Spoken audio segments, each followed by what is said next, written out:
সকালে জাস্ট ঘুম থেকে উঠলাম, আর আমাকে দেখে কিন্তু খেপা ভেবো না, ঠিক আছে? কালকে মাথা প্রচণ্ড ব্যথা করছিল, তাই একটু তেল নিয়েছিলাম, চুল ফুল এমনি অবস্থা। আর তোমাদের দেখাচ্ছি এদের অবস্থাটা, শুধু দেখো, শুধু তোমরা এদের অবস্থাটা দেখো, লিস্টটা কেমন করেছে। শান্তিটা পড়তেও দিচ্ছে না, জানলা দিয়ে যদি বেরিয়ে যায়, কত কুকুর আছে বলো তো তোমরা। এই সোফাটা ছিঁড়ে যাবে না। নাও, নাও, নাও। আরে বাইরে কুকুর আছে, দেখছো গাইস? আরেকটা এখানে আসছে, দিয়ে আমাকে দেখছো দৌড়ে যাচ্ছে, কিন্তু এ এখন ডাইরেক্ট এসে জানলায় বাইরে।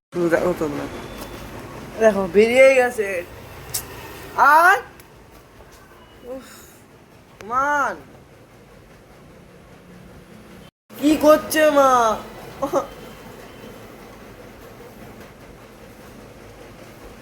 দেখো তোমার চোখে ঝুল, বে আয়, আয়, চোখে ঝুলটা জানলা দিয়ে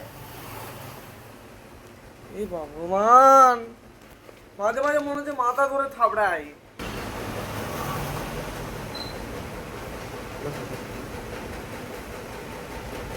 মা বলছে কি হলো রে বাবা,